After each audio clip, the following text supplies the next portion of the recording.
Hi and welcome back to Alistair Davies Golf. Today's video is all about backswing plane or rotary arc, and it's answering a question from Frederico that posted the question on my Instagram, so please be sure to ask any questions you have on any of my socials. Massive thanks to Amendoara Golf Resort for hosting me. Great facility here in Portugal. Please come and check it out. Two great golf courses, accommodation and practice facilities are fantastic.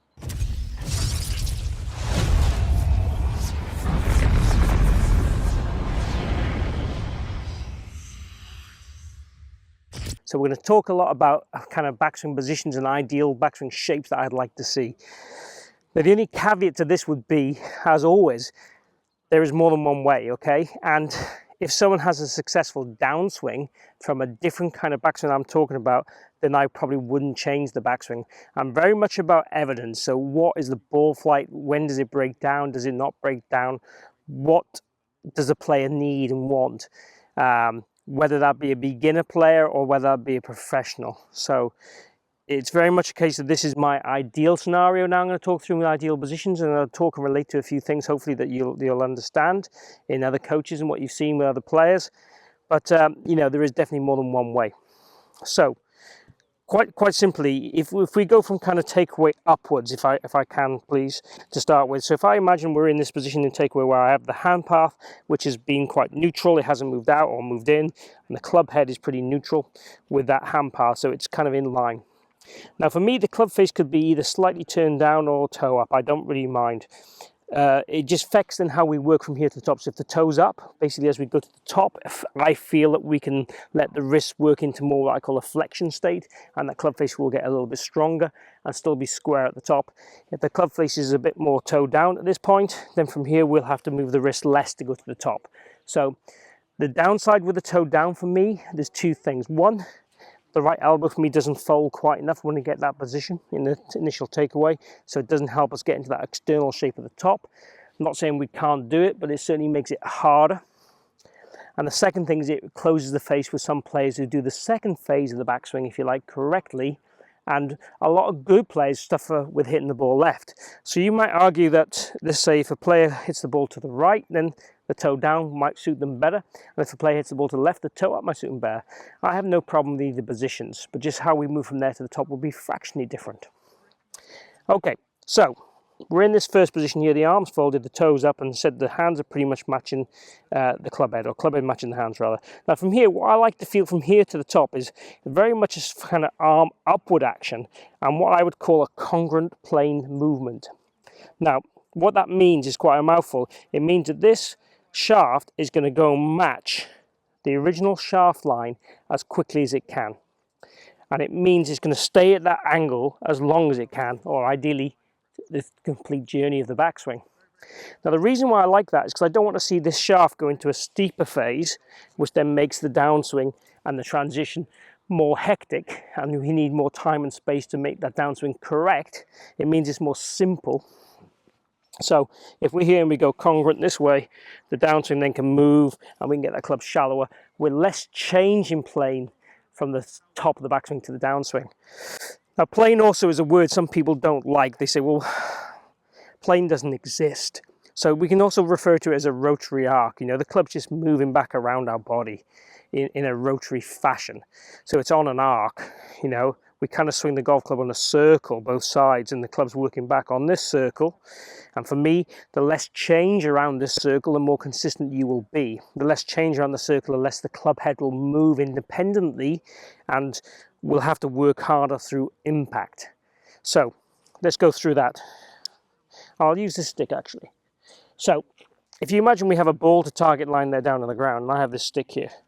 So what I'd kind of want in the backswing would be, this stick would kind of be close to my body, then parallel to that ball to target line, move congruently so that points roughly to the ball to target line, maybe a fraction above. Then as I go to the top of the backswing, it points to that ball to target line.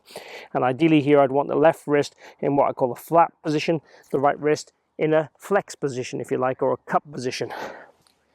I'd want the arms fairly close together and the right elbow feeling like it points more or less down towards that ball to target line as well.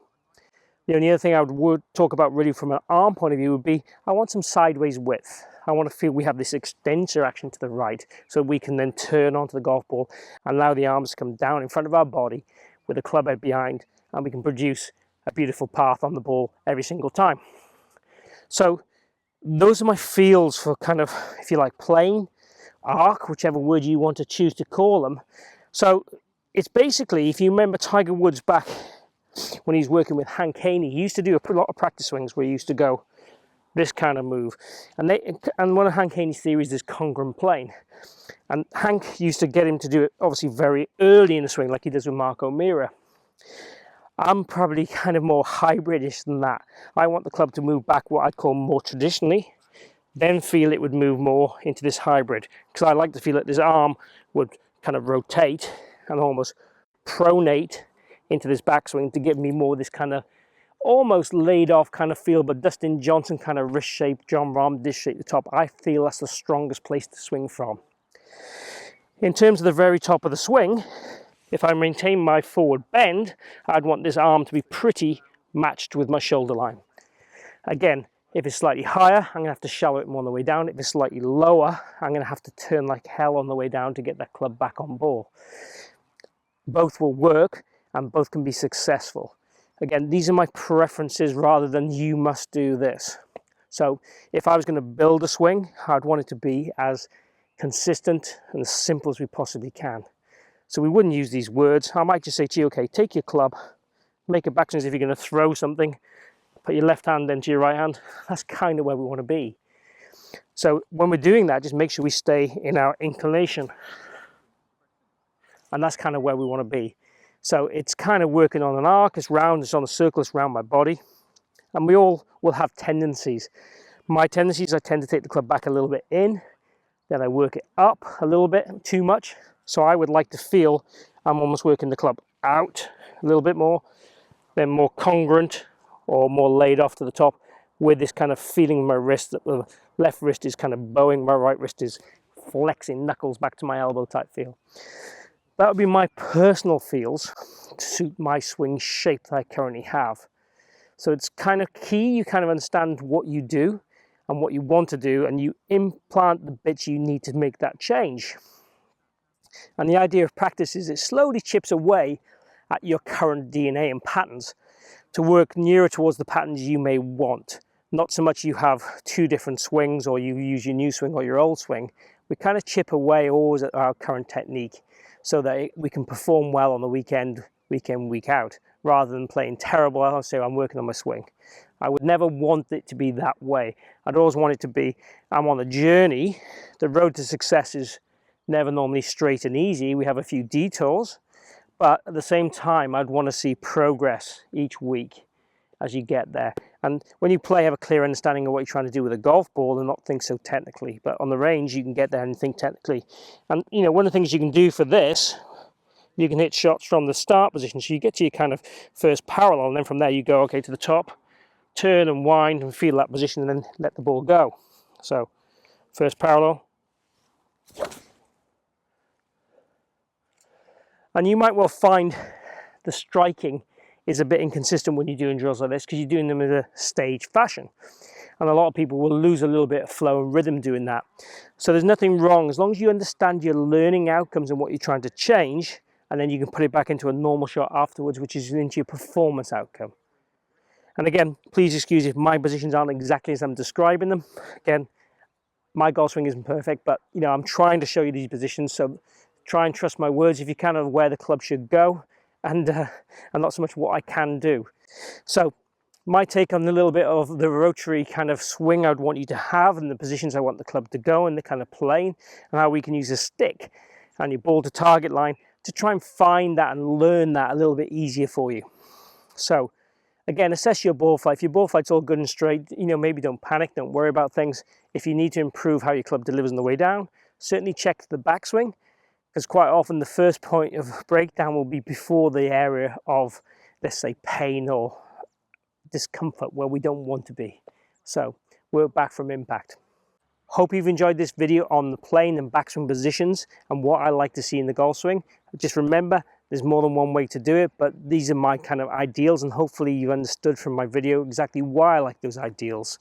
Again, we're trying to deliver that club simply back to the ball, most repeatable and correctly with the most power and pressure. If you have enjoyed the video, please click like down below. Also chat. Tell me what videos you want to hear from me, and also ask any questions you have, and I'll be sure to get back to you as soon as I can. Also, please subscribe. I post 3 times a week on a variety of subjects, and you get all the videos for free. And then if you subscribe, you also get the notifications of when I post the videos. You won't miss any. And I want to get you on board for my journey. Thanks for watching. Hope to see you again here soon. Massive thanks to Dwyer again. Great facility here in Portugal.